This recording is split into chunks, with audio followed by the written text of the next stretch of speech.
magpasalamat sa POC Chairman po, Sir Mambol, POC Chairman, sorry, President po.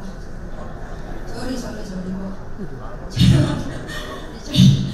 Sir Richard Batman, sa POC Treasurer. Kinakabahan lang po talaga ako.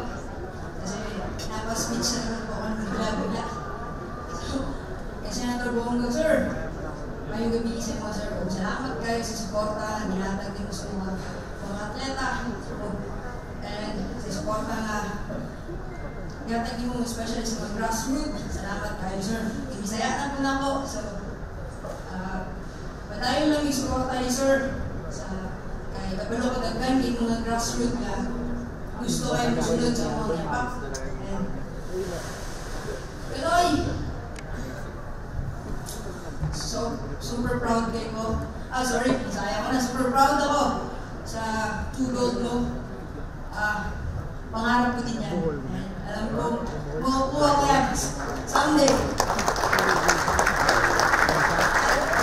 So, mga mamali ako kasi nasa utak ko talaga old Olympians. Sorry. Sa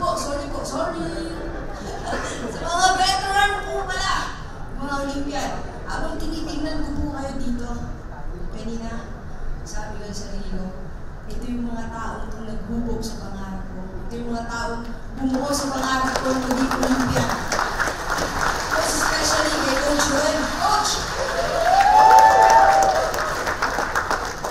Gusto ko lang i-share po, when I was 15 years old, si Coach Joel, ang first coach ko sa national team. Grabe yung wisdom na sinare ni Coach Joel sa akin. Pag-king Olympian niya, paano niya nakuha yun? Ano yung, lagi niya sinasabi sa akin, STDDD. Sipag, tiyaga, disiplina, determinasyon at dasal. At hanggang ngayon, dala-dala ko po yun. At yung motto niya na walang hinto hanggat walang hinto. Kay Coach Joel, bilas mo po yun. Coach mo po yun.